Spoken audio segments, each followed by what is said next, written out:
எம்ஜிஆர் தொண்டர் ஒருவர் தொடங்கிய அனைத்திந்திய புரட்சித் தலைவர் மக்கள் முன்னேற்றக் கழகம் என்ற கட்சியில் தன்னை இணைத்துக் கொண்டிருப்பதாக அறிவித்திருக்கும் சசிகலா, தமிழகம் புதுச்சேரியில் தென்னந்தோப்பு சின்னத்தில் தங்கள் கட்சி போட்டியிட இருப்பதாக தெரிவித்தார்.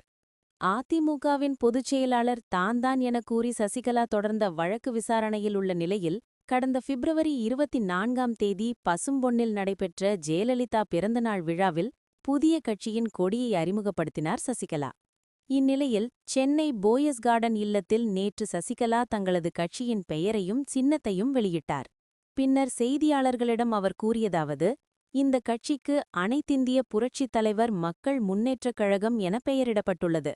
இந்த கட்சி வரும் சட்டப்பேரவைத் தேர்தலில் தமிழகம் மற்றும் புதுச்சேரியில் தென்னந்தோப்பு சின்னத்தில் போட்டியிடுகிறது. ஜெயலலிதா பிறந்த நாளில் புதிய கட்சியின் கொடியை அறிமுகப்படுத்தினேன். எம்ஜிஆர் தனது தொண்டர் ஒருவர் தொடங்கிய கட்சியில் தன்னை இணைத்துக் கொண்டு அந்த கட்சியை நடத்தினார்.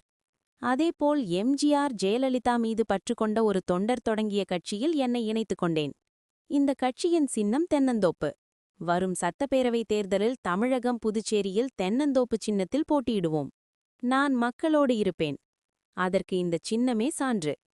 தனிமரம் தோப்பாகாது என்ற பழமொழிக்கேற்ப தோப்பாக வந்திருக்கிறோம். ஒருமித்த கருத்துள்ள கட்சிகளுடன் இணைந்து கூட்டணி அமைத்து தேர்தலை சந்திப்போம். எப்போதும் மக்களுக்காக மக்கள் கட்சியாக செயல்படுவோம். எங்கள் பயணம் வெற்றி பயணமாக அமையும். தமிழக மக்கள் நியாயத்தை பார்ப்பார்கள், முதுகில் குத்தமாட்டார்கள். நல்ல மனம் படைத்தவர்கள். நல்ல தீர்ப்பை வழங்குவார்கள். திமுக அரசு மக்களின் பிரச்சினைகளை சரியாக தீர்க்கவில்லை. திமுக ஆட்சியின் அவலங்களை மக்களிடம் எடுத்துரைப்பேன். இந்த ஆட்சியில் 5 வயது பெண் குழந்தைகள் முதல் மூதாட்டி வரை பாலியல் வன்கொடுமைக்கு ஆளாகின்றனர். வரும் சட்டப்பேரவைத் தேர்தலில் திமுக ஆட்சியை ஓட விரட்டுவதுதான் எங்கள் வேலை.